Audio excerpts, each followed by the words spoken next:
தலையாக இருக்கிறார். நாம் அனைவருமே அவருடைய உடலுடைய உறுப்புகள்.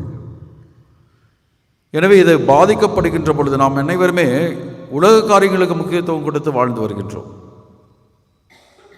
ஆனால் ஞாயிற்றுக்கிழமை திருப்பலிக்கு போகணும் என்ற ஒரு அக்கறையே கிடையாது.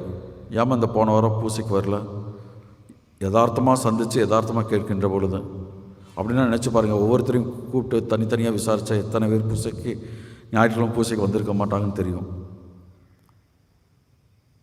எந்த அளவிற்கு ஞாயிற்றுக்கிழமை பூசைக்கு வந்திருக்க மாட்டாங்க.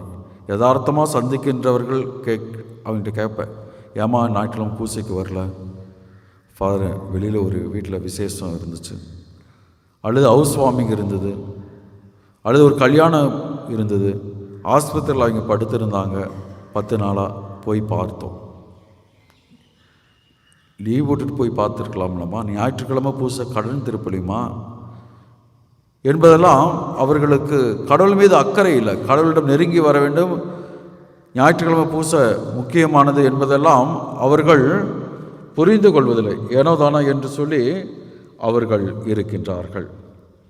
எனவே தான் சொல்லப்படுகின்றது, அப்பொழுது இறைவாக்கினர் ஆகாய் வாயிலாக ஆண்டவர் வாக்காளப்பட்ட இந்த கோவில் பாழடைந்து கிடக்கும் இந்நேரத்தில் ஆண்டவருடைய உடல் சிதறுண்டு கிடக்கின்றது. கடவுள் தான், நம்மளாம் திருச்சபையில் இருக்கிறோம், திருச்சபையில் எல்லாரும் உடல் உறுப்புகள். ஆண்டவர் தான் திருச்சபையினுடைய